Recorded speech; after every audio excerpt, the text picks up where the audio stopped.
네, 시나리오와 콘티 작성, 6주차 강의, 온라인 강의 2교시 시작하도록 하겠습니다. 마지막 챕터인데요. 스토리의 주요 소재들. 예, 카를로 코티는 이탈리아 유명한 극작가입니다. 또 시나리오 작가이기도 하고요. 자, 이 카를로 코티가 연극과 영화들을 수많은 작품을 분석했더니 주요 소재로 삼는 에, 것이 36개, 36국면이라고 그러는데 36개 아주 주요한 소재를 찾아냈습니다. 그러니까 많이 겹치는 소재들이죠. 연극이나 영화에서. 네, 그래서 이 36개를 소재별로 나눠서 한번 같이 분석을 해보도록 하겠습니다. 자, 까를로 코티의 그 36명 국면은 굉장히 유명한 소재에 대한 정보이기 때문에 오늘날 많은 시나리오 작가들이 또 극작가들이 이 소재들을 활용하고 있습니다. 실제로 많은 영화, 드라마, 또 연극 등에서 이 소재들을 큰 주제로 삼은 큰 소재로 삼은 작품이 많이 등장하는데 같이 관련 작품들도 같이 소개하면서 카를로 고티의 36국면을 소개해 드리도록 하겠습니다. 즉 여러분들은 여기 나타난 36가지의 큰 소재들을 잘 엮어서 여러분이 펼치고자 하는 장르에 맞는 소재들을 활용해 가시면서 작품 창작에 임하시면 될 겁니다. 첫 번째, 애원 또는 탄원이 있습니다. 네. 애원은 간절히 원하는 거죠. 탄원은 뭔가 억울한 상황이 있을 때 어디 호소하는 거죠. 애원 또는 탄원. 네. 관련 이런 그 애원 또는 탄원을 소재로 한 영화도 많이 있죠. 자, 두 번째, 구조 또는 구제입니다. 보통 이제 재난 영화에서 많이 나오죠. 구조를 기다리고 또 구제해주는 그런 큰 그 재난 영화에서 등장하는 주요 소재입니다. 세 번째, 복수입니다. 복수. 예, 이 복수는 맞은 범죄 액션이라든가 스릴러라든가 공포라든가 이런 데 굉장히 자주 등장하는 소재죠. 네, 이 복수는 근친간 복수도 있습니다. 근친간이 이제 가까운 친인척 간에 벌어지는 복수죠. 네. 그다음에 도주, 추적. 지난번에 이제 추격자라는 영화도 보셨지만은 네. 범죄 액션에서 주로 다루는 소재죠. 누군가는 도주하고 누군가는 추적하고 그렇죠? 네. 그다음에 여섯 번째 고난입니다. 재난에서 받는 고난과 고통을 소재로 다루고 있죠. 아까 2번에 구조 또는 구제와 마찬가지로 재난 영화의 소재로 많이 쓰이고 있습니다. 자, 7번 잔혹 또는 불행을 당한 경우. 네. 이거는 이게 복수와 굉장히 연관이 되죠. 그래서 누구로부터 잔혹 또는 불행을 당해서 그에 대한 복수를 감행하는 이런 그 소재로 풀어가는 영화가 많이 있죠. 네. 또 어떤 그 유괴를 당한다든가 감금을 당한다든가 이런 그런 속에서 잔혹 또는 불행을 당하는 경우도 보여주고 그것이 어떤 탈출이라든가 또 도주 또 그것이 끝내 복수로 이어지는 그런 국면이 많이 등장합니다. 그 다음에 반항, 반항, 모반. 이거는 어떤 그, 예를 들면 사극에서 왕주에 대한 반항, 양반에 대한 반항, 체제에 대한 반항, 또 모반은 몰래 어떤 그런 역모를 꾸미는 것. 예, 그 반항의 어떤 방법이 되겠죠. 이런 것도 많이 등장합니다. 특히 사극이나 범죄 액션 등이 굉장히 많이 나오는 소재죠. 네. 자, 이 중에서 관련 영화 복수는 나의 것에 대해서 한번 살펴보겠습니다. 여기 옆에 언니라는 그 영화 포스터도 있는데 그 여동생의 무참히 살해당해서 그 언니가 직접 복수에 나서는 겁니다. 그녀가 폭발한다. 오늘 여기서 끝장난다. 분노 액션 언니 이렇게 했죠. 네. 이 복수, 근친간 복수, 잔혹 또는 불행을 당한 경우, 고난, 이런 그 소재 코드들이 복수는 나의 것에 등장합니다. 이 복수는 나의 것은 그 박찬욱 감독의 이제 복수 시리즈 첫 작품입니다. 예. 오래전에 이제 박찬욱 감독 초기 작품인데 2002년에 나왔고 이제 장르는 이제 범죄 스릴러에 해당합니다. 굉장히 그 센세이션을 일으켰던 작품인데 복수에 대한 어떤 그 에, 개념 또 그 상황 또 치밀한 전개를 잘 다루고 있죠. 이 선천성 그 청각 장애인이에요. 신하균이 이제 류로 나오는데 류에게 이제 누나가 유일한 가족입니다. 근데 이 누나가 신부전증을 앓고 있어요. 그래서 신장을 이식하지 않으면 이제 얼마 살 수 없다는 진단을 받게 되죠. 그래서 누나 혈액형이 달라서 이식 수술도 좌절되고 맙니다. 동생 류는. 그러다가 우연히 장기 밀매단과 접촉해서 자신의 신장까지 내놓죠. 그리고 전 재산 1,000만 원을 넘겨주고 누나를 위한 신장을 받기로 합니다. 적합한 신장. 근데 이 모든 게 이제 사기로 드러나고 말죠. 그때 또 우연히도 병원으로부터 누나에게 적합한 신장을 찾아냈다는 소식을 접합니다. 근데 수술비가 1,000만 원이에요. 이 1,000만 원을 당장 구해야 됩니다. 이때 그 수술 기회를 이제 놓치게 돼서 괴로워하는 이 류를 보고 그의 연인 영미, 배두나죠. 배두나가 보냈는데 아이를 유기하자고 제안합니다. 딱 필요한 돈만 받고 돌려주는 걸로 이건 착한 유괴야 하면서 그런 사상에 물들어 있는 주인공이기도 합니다. 그런 와중에 이제 우연히 알게 된 중소기업체 사장 동진 이제 송강호가 나옵니다. 송강호의 딸을 납치하게 됩니다. 유아 영미가. 근데 돈을 받은 날 유가 이렇게 끔찍한 유괴를 했다는 사실을 알게 된 누나는 자기 때문에 이런 불행이 온다 생각하고 자살을 하고 말죠. 예. 또 동진의 딸도 이들이 데리고 있다가 어, 우연찮은 그 사고로 강물에 그냥 그 어린애도 빠져 죽고 말죠. 그래서 회사에 일에만 몰두했던 또 그 아이의 아빠, 아빠는 그 이혼을 당하고 회사마저 어려워지자 이제 딸에게 생애 전부를 걸고 돌봤었는데 그만 유괴됐고 또 딸의 죽음을 목격하게 되면서 복수를 결심합니다. 한편 누나를 잃은 류 역시 자신이 유괴를 택하게 된 그 장기 민매단에게 찾아가 응징을 준비합니다. 자, 이렇게 꼬리에 꼬리를 무는 폭력, 또 점점 더 잔혹해지는 복수의 반전. 자, 그런 내용을 다루고 있습니다. 그래서 복수는 나의 것, 복수앤 복수, 그리고 또 복수가 이어집니다. 관련 소개 영상 보면서 설명 이어가도록 하겠습니다. 위클리 무비. 전 착한 사람입니다. 성실한 근로자죠. 피부칠하곤 누나밖에 없는데요. 말 못하는 절 위해서 대신 누나한테 이 편지를 읽어주세요. 전 듣지도 말하지도 못하는 청각 장애인이니까요. 누나, 듣고 있지? 그 스피드를 1.25배로 하겠습니다. 강가에 묻어달라 그랬던 거 생각나? 그래, 알았어. 그렇게 해줄게. 하지만 그건 40년, 50년 후의 일이야. 나 무조건 누나 살릴 거야. 누난 절대 그러지 말랬지만 짐 되는 건 죽기보다 싫대지만 나 원래 청개구리잖아. 자, 류가 방송에 투고한 내용을 읽어준 거예요. DJ가. 뜨거운 샘물이 흐르는 공장에서 땀 흘리며 일하는 이 남자. 류는 신부전증을 앓고 있는 누나를 돌보며 힘겹게 살아가고 있는데요.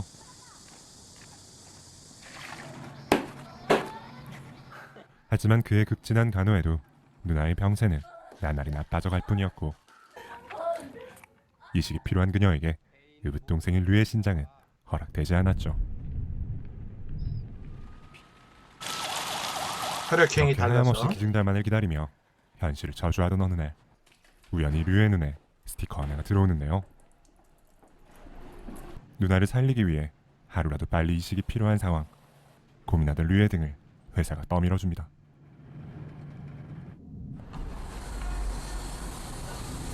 그렇게 회사에서 해고당하며 퇴직금으로 1,000만 원을 받은 그는 장기 밀매 조직을 찾아가 그들과 거래를 하게 되는데요. 1,000만 원밖에 없다고? 일단은 당신이 당신 신장을 주면은 할 수는 있다고. 당신 거 주면은 내가 누나한테 맞는 신장 준다 이거야. 1,000만 원 받고.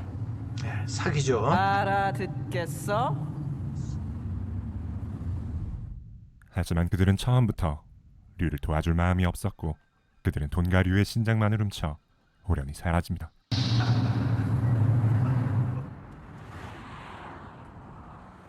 그리고 얼마 후 이렇게 빨리 기증자가 나타난 거는 기적이야, 기적. 예, 이건 또 병원에서 무슨 운명의 장난일까요? 통장에 1,000만 원 있댔지. 때마침 기증자가 기증자가 나타나며 나타났어요. 류의 속은 또다시 타들어갔는데요. 좋지. 그게 왜? 예, 지금 죄질 유해- 따질 때야? 애인 그런 영미입니다. 그에게 여자친구 영미가 한 가지 제안을 합니다. 저기 집이야? 그 제안은 바로 그를 해고한 사장의 딸을 납치해 몸값을 받아내자는 것. 좋은 유괴가 있고 나쁜 유괴가 있어. 그리고 망설이던 류 역시 끝내 그녀의 제안에 따르게 됩니다. 왜?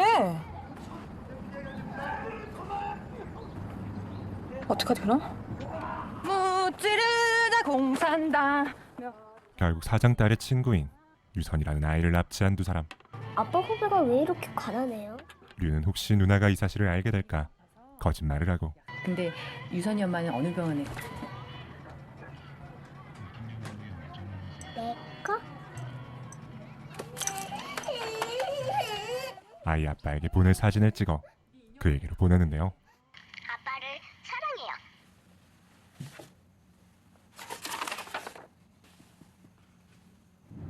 예, 유괴된 걸 아빠에게 알린 며칠 후 거죠.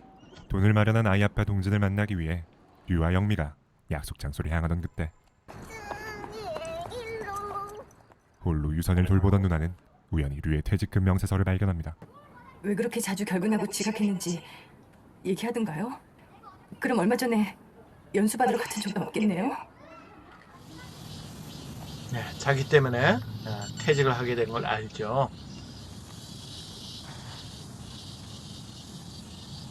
그리고 그날 저녁 수술비가 든 가방과 함께 집으로 돌아온 류는 충격적인 현실을 목도하게 되고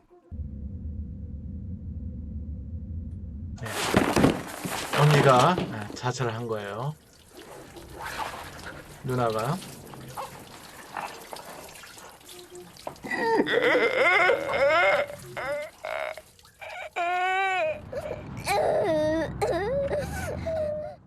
혼이 반쯤 나간 얼굴의 그는 그날 밤 누나와 유선이를 태운 채 어딘가로 향합니다. 지금까지 위해 불편함 때문에 고민해온 당신에게 그렇게 밤을 꼬박 새우며 고향에 도착한 류. 그는 누나의 유언대로 강가에 무덤을 만들기 시작하고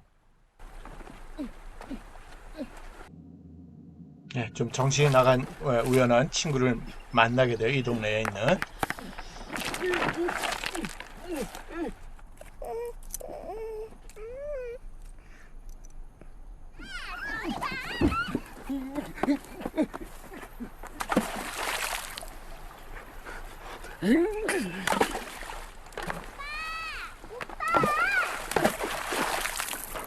네, 소리를 못 듣죠.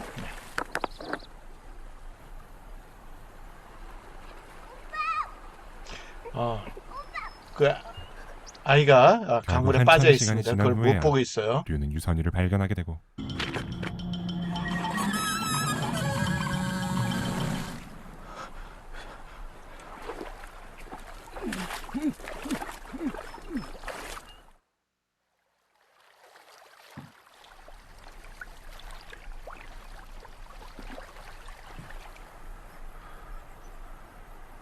우연한 사고지만 아내와 어쨌든 이혼 후에 딸아이는 별로 죽고 애틋하게 귀여운 말았죠. 딸의 죽음.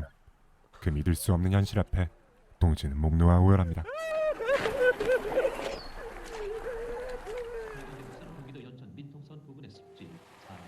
예, 이때부터 복수를 결심하게 되죠.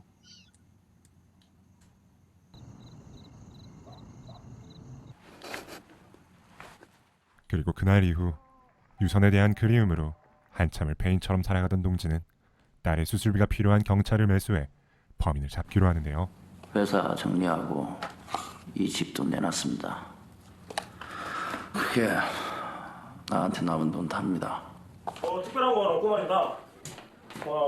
남자가 단 둘이 살아가야 돼요. 갑시다. 너도 볼 게 없네. 구석구석 열심히 딸의 흔적을 쫓던 그 얘기로 뜻밖의 단서가 들려옵니다. 그만하셨다네요. 누나를 죽이던 저입니다. 제 삶은 이제 아무 의미도 없습니다. 읽으면서 많이 울었거든요. 이 사람 정말 유괴범이에요? 범인이 아니라면 절대 알 수 없을 그날의 풍경을 그린 그림. 그는 다음날 다시 현장으로 향하고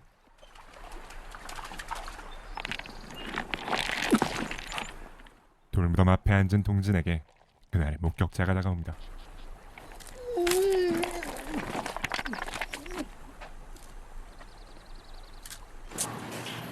뇌성마비라고 다 바보는 아니죠.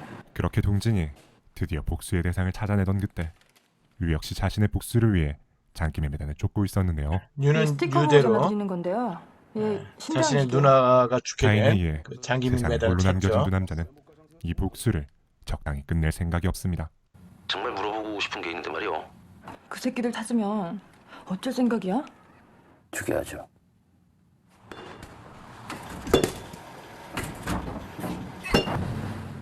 결국 영미의 도움으로 일당들을 찾아낸 류. 그는 누나의 죽음에 일조한 그들에게 복수를 시작합니다. 나 먼저 해준 거잖아.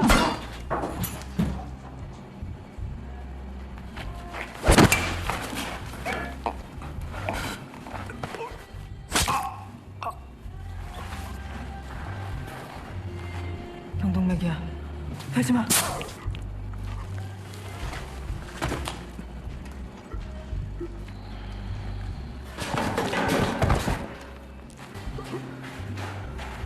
저번 짜장면도 다 불어가지고 버렸단 말이에요. 그리고 그 시각 류를 기다리던 영미의 집에도 불청객이 찾아와 있는데요. 네, 동진이 찾아와서 복수를 감행하죠. 류를 찾으려고. 류의 소재를 말하지 않는 영미에게 동진은 전기 고문을 가하고 조카. 일부러 죽인 거 아니에요. 잘못했는데요. 한마디만 할게요. 우리 조직 테러 단체니까 나한테 무슨 일 생기면 아저씨 죽어. 사진도 줬다니까. 생각해서 해주는. 그녀 역시 납치에 관여했다는 것을 알게 된 동진은 영미를 끝내 죽음에 이르게 합니다. 한편 복수를 모두 끝낸 후 영미를 만나러 오던 류는 또다시 생각지도 못했던 현실과 마주하게 되는데요.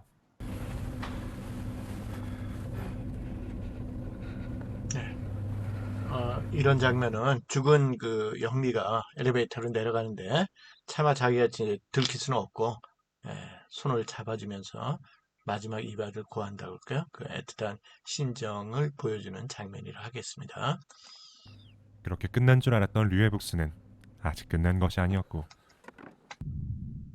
그것은 동진 역시 마찬가지였습니다.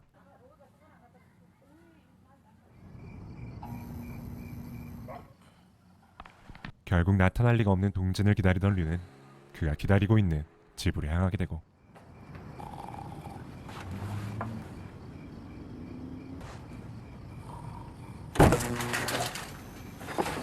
네, 전기장치를 해놓은 겁니다. 자, 나타날 줄 알고 전기감전으로 쓰러뜨리게 해놓은 거죠. 함정으로 그를 사로잡은 동진은 무방비한 원수의 앞에서 가까스로 사리를 참아냅니다.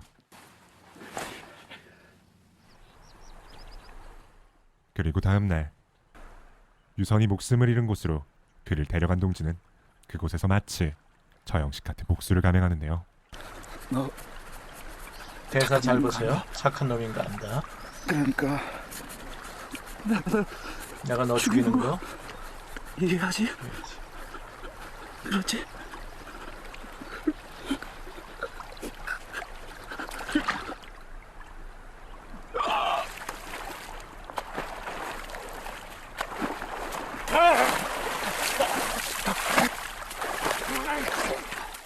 그렇게 류는 유선이 그랬듯 그리고 자신의 누이가 그랬듯 차가운 물속에서 숨을 거두게 됩니다. 그리고 얼마의 시간이 지났을까요? 토막낸 류의 시체를 묻기 위해 땅을 파던 동진의 앞에 그의 복수가 낳은 또 다른 원수들이 다가오고 있는데요.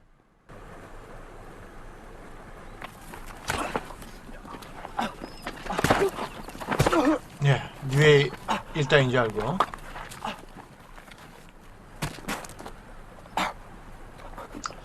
그 영미의 조직들입니다. 영미의 그 애인이었던. 그렇게 영화는 동진의 가슴에 판결문을 꽂은 후에 돌아서는 남자들의 모습과 결국 자신 역시 복수의 대상이 된 동진의 마지막 모습을 비추며 씁쓸하게 막을 내립니다. 오늘 소개해드린 영화는 2002년 개봉작 복수는 나의 것입니다. 박찬욱 감독의 복수 3부작 중 그 첫 번째이자 가장 우울하고 찝찝함을 전해주는 이 이야기는 마치 타란티노를 연상시키는 강렬한 이미지와 사운드로 하드볼리 장르를 표방하고 있는데요. 비록 장르의 특성상 대중적인 흥행에는 성공하기 힘들었지만 당시에도 비평가들의 찬사와 매니아들의 지지를 받았던 이 작품은 20년이라는 시간이 흘렀음에도 여전히 신선한 자극을 주고 있습니다. 호불호가 극명하게 갈릴 수 있는 다소 매니악한 B급 취향을 풍기고 있지만 담고 있는 사회 문제에 대한 메시지와 그것을 잘 녹여낸 이야기의 퀄리티는 취향과 관계없이 감탄을 자아내기 충분할 것 같네요. 내 것을 모두 빼앗기고 복수만이 나의 것이라 말하고 있는 착하고 순했던 사람들의 난폭한 이야기 복수는 나의 것 추천드리며 영상 마치겠습니다. 드세요. 참 씁쓸한 영화죠. 예, 복수가 주요 소재로 쓰였습니다. 예, 그래서 그 안에는 도주도 있고 고난도 있고 잔혹 또는 불행을 당한 경우가 반복되고 있습니다. 착했던 이들이 어쩔 수 없는 상황 속에서 유괴를 하게 되고 또 우연한 사고로 죽게 되고 또 자신은 장기민매대에게 사기를 당하고 자신의 신장까지 없어지고 마지막 희명이었던 딸마저 희생당한 동진 입장에서는 또 유해 입장에서는 복수를 안 할 수 없는 그런 환경에 상황에 놓이게 되죠. 그래서 복수의 복수 그리고 또 박수 또 그들은 역시 아주 운명적인 최후를 맞고 말죠. 그래서 그 많은 메시지가 담긴 영화인데 하여튼 복수를 주요 소재로 삼았던 박찬욱 감독의 초기 복수극 시리즈 1탄이었습니다. 자, 다음으로 카를로 고티의 36국면 계속 보도록 하겠습니다. 네, 9번째 싸움입니다. 싸움은 범죄 액션, 공포 스릴러 이런데 어쩔 수 없이 등장하는 주요 코드죠. 네, 그리고 10번 유괴, 아까 조금 전에 어린 아이의 유괴가 또 복수극에서도 소재로 쓰였었죠. 이런 문제들은 수상한 인물 또는 문제로 부상합니다. 싸움이나 유괴에 관련되는 인물들. 네. 그 다음에 목적을 향한 노력. 예. 이건 주인공의 목적을 향한 노력이죠. 그래서 획득을 할 수도 있고 실패할 수 있어요. 그래서 주인공 편에서 본다면은 그것이 해피엔딩으로 획득을 했다면 해피엔딩이고 그것을 실패했다 그러면 새드엔딩으로 끝나는 경우가 많죠. 증오, 특히 근친간, 가까운 친인척 간의 증오는 더 어떤 상황을 더 깊이 파고들게 만든다 할까요? 그 증오가 더 극에 이르는 증오를 보여주긴 합니다. 자, 그 다음에 근친간 다툼이 있어요. 그렇죠? 이 증오의 배경으로 해서 다툼으로 이어지고 끔찍한 결말로 이어지기도 하죠. 또 간통에서 또 불륜에서 생기는 참혹 등의 코드들이 쓰이고 있습니다.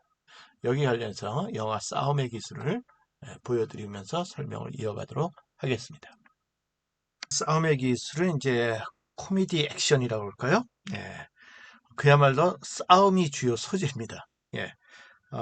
신한솔 감독이 이제 연출을 했고요. 이 백윤식이 전설의 싸움의 고수로 나옵니다. 그리고 제이죠. 제이는 이제 부실 고딩으로 이제 빵셔틀하는 좀 모자라는 친구로 나옵니다. 이 싸움의 기술은 그야말로 싸움을 주요 소재로 하고 있는데요. 이 제이가 이제 맞고 사는 게 일갑니다. 심없이 구타당하고 하여튼 소심하죠. 부실고딩이 이제 송병태로 나오는데 사실 그 병태 아버지는 그 형사기도 해요.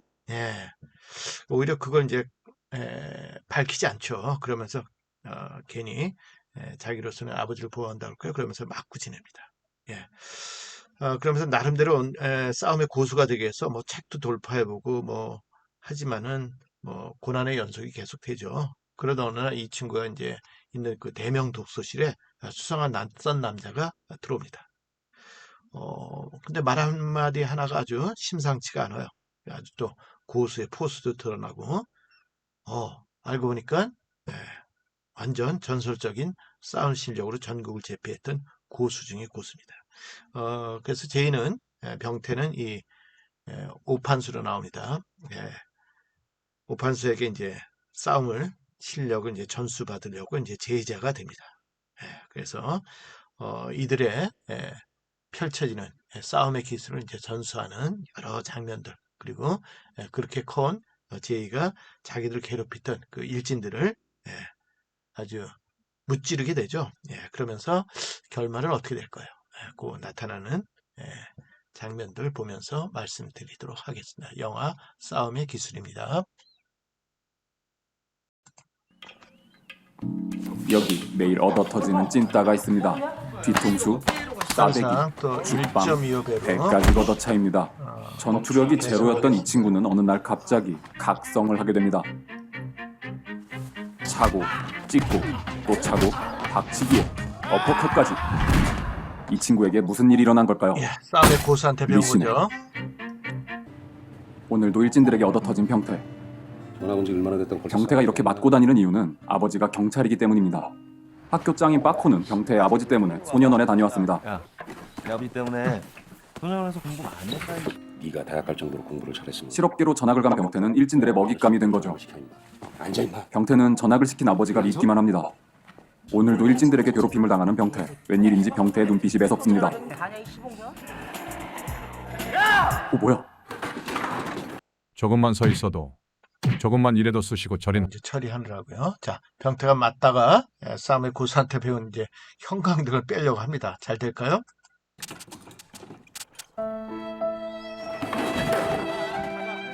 다시 맞아야죠. 아주 좋아졌어. 그게 할 소리야? 역시 메이드 인 코리아야. 어김없이 일진들에게 쫓기며 하루를 시작하는 병태.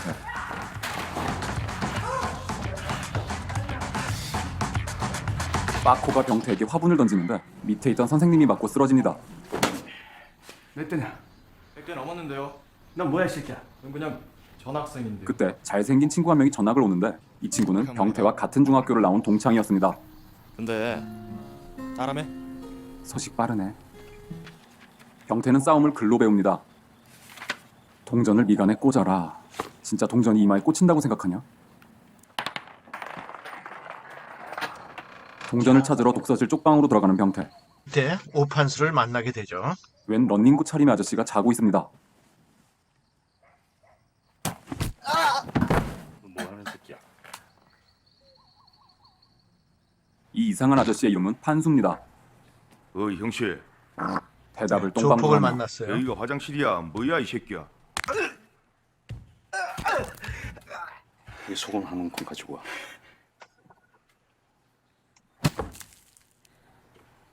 너 나한테 한 번만 더 손대면 그땐 피똥 싼다. 이게 이 영화에 백윤식이 쏟는 명대사입니다. 너 나한테 한 번만 손대면 피똥 싼다. 여기 피똥 이야기요. 그리고 이 현장을 목격하게 되는 병태. 사실 판수는 아무렇지 않게 깡패에 싸대기도 날리고 맨손으로 칼을 잡기까지 하는 무서운 아저씨였습니다. 피똥 한번 쏴볼래? 이런 판수를 찾아온 병태. 정말 죄송한데요. 뭐? 안 맞는 법 좀 가르쳐 주세요. 나가. 판수는 그런 병태를 매몰차게 거절하죠. 하지만 여기서 포기할 병태가 아닙니다. 계속해서 판수를 조르네요. 싸움 좀 가르쳐 주세요. 나랑 불기 좀 드세요. 나는 딴 거 들어간 거 안 먹어. 끓이는 건 놔두고 가. 병태는 판수에게 끈질기게 구애합니다. 야, 혹시 내 라이터 못 봤냐? 육봉 금장 말이야. 어떤 새끼인지 걸리면 죽는 거야. 아저씨, 물 좀 빌립시다. 일단 보시죠. 라이터로 맞아봤어? 오늘도 일진들은 병태를 찾아다니네요. 야, 송병태 잡히면 뒤진다. 병태는 이런 하루하루에 지쳐가고 강해지고 싶어요. 병태의 간절함은 결국 판수의 마음을 움직입니다. 갑자기 칼을 들이미는 판수. 선을 넘을 수 있겠냐? 싸움을 그렇게 배우고 싶다면 이 칼로 날 찔러봐. 아니면 네 자리에 가서 공부나 해. 병태가 이런 걸 할 수 있을 리가 없죠. 그런데 갑자기 자신의 손목을 그어버리는 병태. 병태의 돌발 행동에 굉장히 화가 나 보이는 판수. 다시 한번 그런 짓 하면 너 진짜 뒤진다. 양아치나 자기 몸에 손대는 거야. 아저씨. 아, 돌겠다. 진짜 나도 질린다. 중간에 의심하지 않기다. 네? 나 말고 너. 네 자신을 말이야. 밥값은 네가 내는 거다. 아줌마, 계산해라. 그렇게 판수는 병태의 사부가 됩니다. 초딩들의 싸움을 지켜보는 판수와 병태. 힘이 좀 딸린다 싶으면 주변에 있는 사물을 잘 이용해야 돼. 그건 반칙 아니에요? 싸움엔 룰이 없는 거야. 다음엔 룰이 없는 거야. 이상한 녹음까지 새끼네. 합니다. 역시 아침 조깅은 훈련의 기본이죠. 왜 이러는 거야? 이거 아니에요. 예? 요즘 세상에 거미지 우유 있겠네. 먹는 거예요. 그래, 돌려.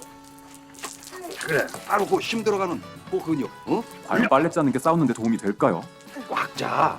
뭘 봐, 임마. 빨래 짜는 거 좀 봐. 하체가 기둥이야. 하체가 버텨줘야 돼, 임마. 꽉꽉. 이젠 동전 던지기 연습까지 하네요. 저기요. 이게 진짜 되긴 해요. 되네요. 되죠? 제대로 맞추면 되죠. 그러던 어느 날 판수와 병태는 여자에게 폭력을 휘두르는 양아치들을 보게 이것도 됩니다. 이제 명장면이니까 잘 보시죠. 남의 싸움 끼어드는 거 아니야? 가만히 있어. 그럼 네가 해봐. 예? 가자마자 정수리에 던져. 선박 날리는 사람이 반은 이긴 거야.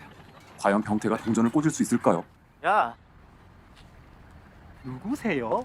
대낮에 뭐 하시는 거예요? 씨발이면 그 배고파 죽겠는데. 고마 칼로 배틀이랑 북수신데 집에 시부른 고층에 밥 싹비 먹고가 고마 칼로 시가 허벅지가 막 수신데 집에 가서 계란을 왜 시부른 기타 쪽쪽 한 입에 삼고가 요 씨발 고마 운기는 조졌다. 딴 데 날라갔죠? 깜짝 놀랐다. 아이고, 쓰건 맞냐? 어? 동전을 왜 이렇게 많이 갖고 다녀? 어이구, 요 돈 봐라. 어이구, 요 돈 봐라. 어? 결국 또 얻어 터지는 병태. 야, 이 새끼들아! 니넨 이제 핏똥 쌌다. 너도 정의의 용사냐? 왜? 싸움 좀 한 다음에 생긴 건 꼭 제비족같이 생겨가지고. 너 피똥 싸고 기저귀 쳤나? 원똥? 이런. 소독시켜줄게. 살벌하죠? 젓가락으로 사람 찍어놓고 해맑게 웃는 형. 일진들의 괴롭힘은 정말 끝도 없습니다. 누구냐고 씨발아. 와 씨발놈아. 그럼 병태를 도와주는 재훈. 뒤질래? 뭐하냐? 짱인 빠코와 맞서기까지 합니다. 하지만 상대도 안 되네요. 아이고. 아, 너 오늘 뒤졌어, 이 개새끼야. 재훈은 그만 때리라고 애원하지만 대신 핥으면 봐줄게, 이 개새끼야. 핥으라고 핥아? 그저 지켜보기만 할 수밖에 없는 병태. 그날 밤 병태는 재훈이 걱정돼 전화를 걸지만 재훈은 투신 자살을 시도합니다. 다행히 생명 건졌는데 결과는 좀 두고 봐야 될 것 같네요. 재훈은 사경을 헤매고 재훈의 옷을 챙기는 병태. 맞아본 자의 두려운 말이다. 그걸 날려보내야 돼.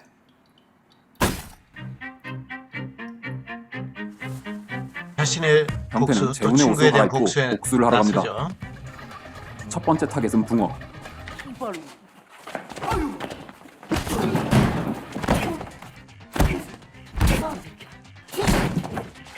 때리던 붕어는 점점 지쳐가지만 맷집이 단련된 병태는 끄떡 없습니다. 배운 거 하나씩 써먹습니다. 뭐하냐, 이씨.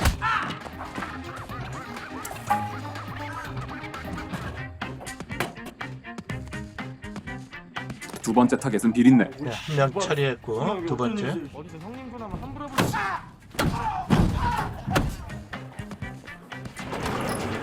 마지막 타겟은 끝판왕 빠코. 빠코.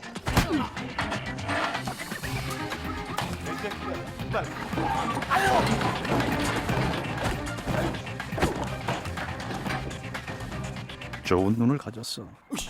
컸죠? 하도 많이 봐서 싸움의 그런지 기술을 눈썰을 이제 못했어. 점수 받았어요.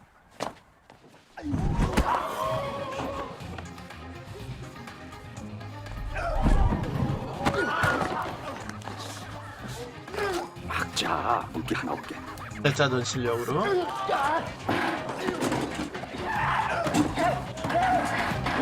싸움에 반칙이 어딨어.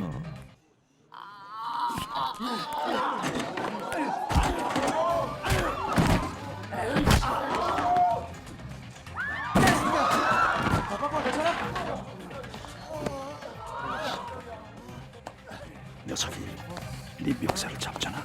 멱살 잡은 손을 내리눌러 대가리로 팍! 그래서 먹죠. 네 안에 가득 차 있는 거 맞아본 자의 두려움 그걸 깨부숴야 돼.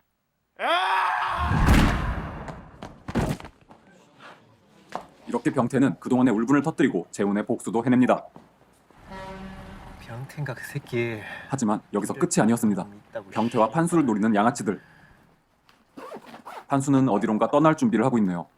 판수는 작별 인사로 듀퐁 라이터를 놓고 떠납니다. 예, 판수는 그 전국 싸움의 고수잖아요. 그런 만큼 이게 경찰에 쫓깁니다. 예, 판수의 꿈은 그 멕시코 해변으로 떠나는 겁니다. 그래서 돈을 챙기고 여권을 위해서 떠나기 직전입니다. 근데 홀로 남은 병태가 걱정이 되죠.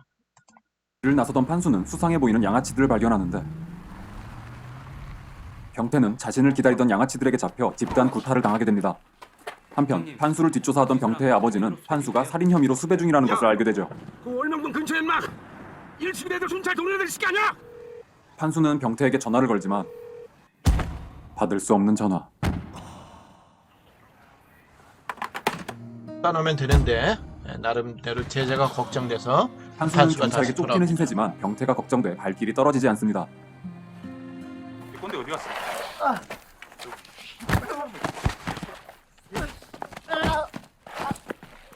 그때 결국 병태에게 돌아온 판수.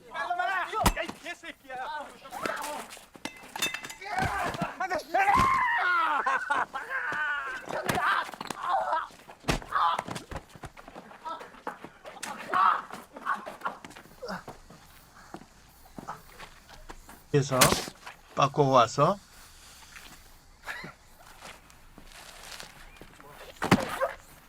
들어야 했는데. 뒤늦게 현장에 도착하는 경찰. 오해를 사기에 충분한 상황인데 칼을 들고 있으니까 마지막은 그런 거야. 그 병태 아버지가 오죠. 뭐라고 시부렁 걸린 거야. 결국 병태의 아버지가 총을 쏘고 맙니다.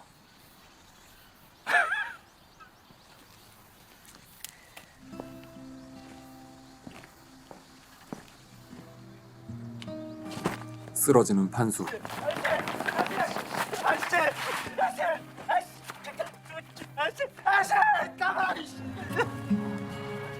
판수는 곧바로 병원으로 옮겨지지만 수술이 끝나자 홀연히 사라집니다. 오늘 아침에서야 사라졌다는 보고를 받았거든요. 나저나 참 대단한 사람이에요. 걷기도 힘들 텐데. 어떤 사람은 그가 제정신이 아닌 사람이라고 했지만 나는 그를 닮고 싶었다. 병태에게 판수는 스승이자 친구이자 영웅이지 않았을까요? 영화 싸움의 기술이었습니다. 네. 마지막 점에 이제 그 병원에 입원해서도 아주 뭐 체력이 워낙 좋으니까 기적적으로 이제 빨리 치유가 되고 있습니다. 그러다가 이제 간호사에게도 농담을 해요. 병원비가 얼마냐, 굉장히 많이 나왔지 않겠어요? 그러니까 뭐 카드 되냐고 뭐 그렇게도 묻기도 하고 그 다음날 흔적도 없이 사라집니다. 그리고 이제 영화 에필로그에 마지막 이제 엔딩 크레딧 보너스 이제 쿠키 영상으로 나오죠. 판수에게서 멕시코 해변에 서양 미녀와 같이 있는 그림 엽서, 사진 엽서가 옵니다. 그걸로 엔딩을 맞습니다. 싸움의 기술이었습니다. 그야말로 싸움이 주요 소재가 됐던 아주 특별한 영화이기도 했습니다. 영화 싸움의 기술을 통해서 싸움, 또 수상한 인물들의 문제, 목적을 향한 노력, 획득, 제가 싸움의 고수가 되려는 노력을 펼치죠. 또 증오 다툼, 뭐 참호 이런 코드들도 나왔던 영화입니다. 여기서 2교시 마치도록 하겠습니다.